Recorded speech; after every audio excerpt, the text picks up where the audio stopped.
Giving Voice initiative inspires and equips organizations to bring together people with Alzheimer's and their care partners to sing in choruses that foster joy, well-being, purpose, and community understanding.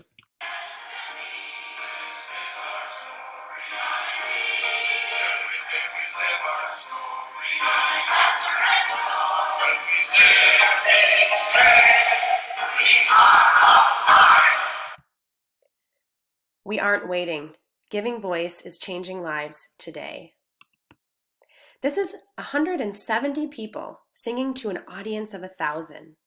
What is so unique about this is that half the people on stage are living with Alzheimer's disease. But how did this happen? What created this global movement of music and memory? Let's go back to the beginning, back to the magic relationship between music and the brain. This is an MRI image showing how the brain reacts to music. As you can see, when people listen to music, it stimulates and creates new neural pathways in the brain, even more so when singing.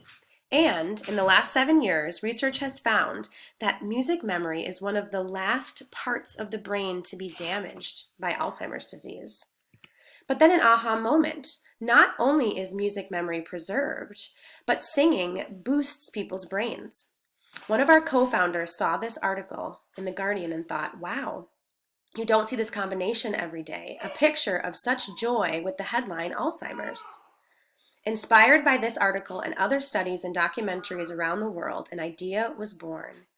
Create a community based on what people living with Alzheimer's disease can do.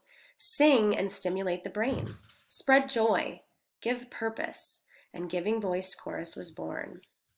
In 2014, our co-founders, using what they knew about Alzheimer's disease, started a pilot chorus with just 30 participants.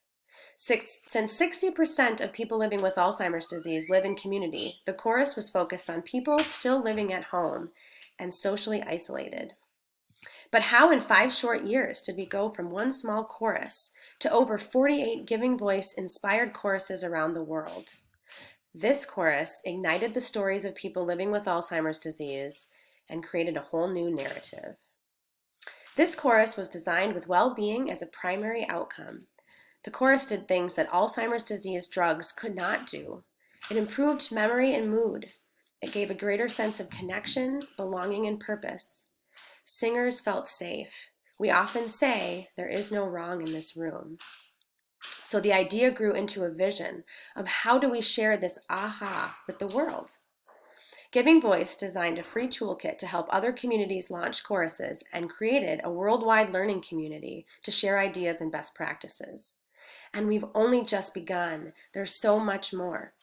We continue to learn more about all the health benefits of social connection and singing together for the person living with Alzheimer's disease and their care partner. New virtual choruses during this time of pandemic have been created, and we are giving people who are often overlooked, isolated, and told what they can't do a new sense of purpose and belonging. Turns out this was never a mismatch.